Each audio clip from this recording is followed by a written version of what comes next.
வணக்கங்க.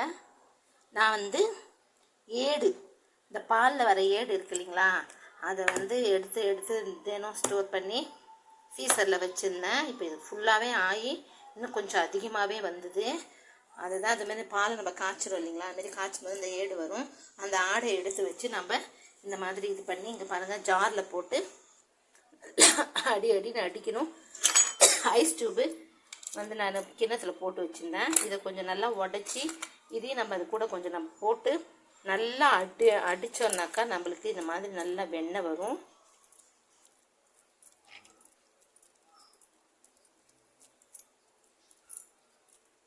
ஐஸ் டியூபெல்லாம் போட்டு நம்ம அடித்தோன்னு வச்சுக்கோங்களேன், பாருங்க வெண்ணெய் இன்னும் ஒரு பங்கு இருக்குது.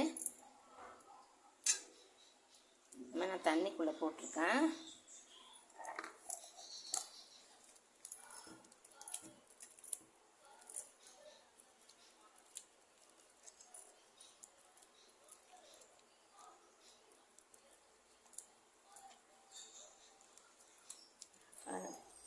எவ்வளோ தூரம் பாருங்கள், இந்த மாதிரி இன்னும் வரும்.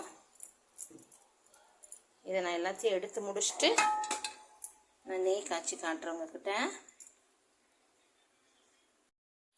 அவ்வளோதாங்க.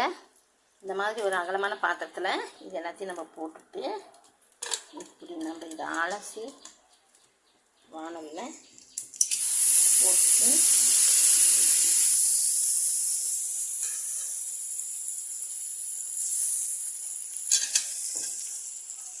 நான் நெய் காய்ச்சிட்டு காட்டுறாங்க. இது நல்லா காஞ்சி வரும்.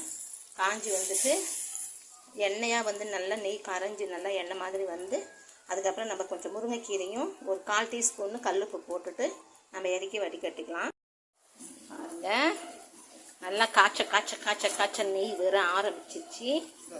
இது நல்லா காயணும். நல்லா காஞ்ச பிறகு அங்கே வை, அப்புறமா போடலாம். இன்னும் கொஞ்சம் வை.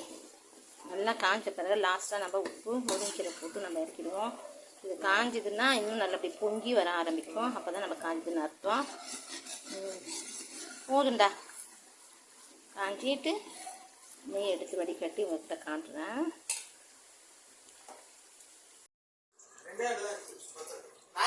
இவ்வளோதான், நெய் ரெடி. இங்கே பாடுறா, இது எவ்வளோ 1/4 லிட்டர் பாட்டில், இது 200 நெய் கிட்ட இருக்குது. நெய் ரெடி ஆயிடுச்சுங்க. நீங்களும் செஞ்சு சூப்பரான நல்ல பசுமாட்டு நெய், இயற்கை நெய்.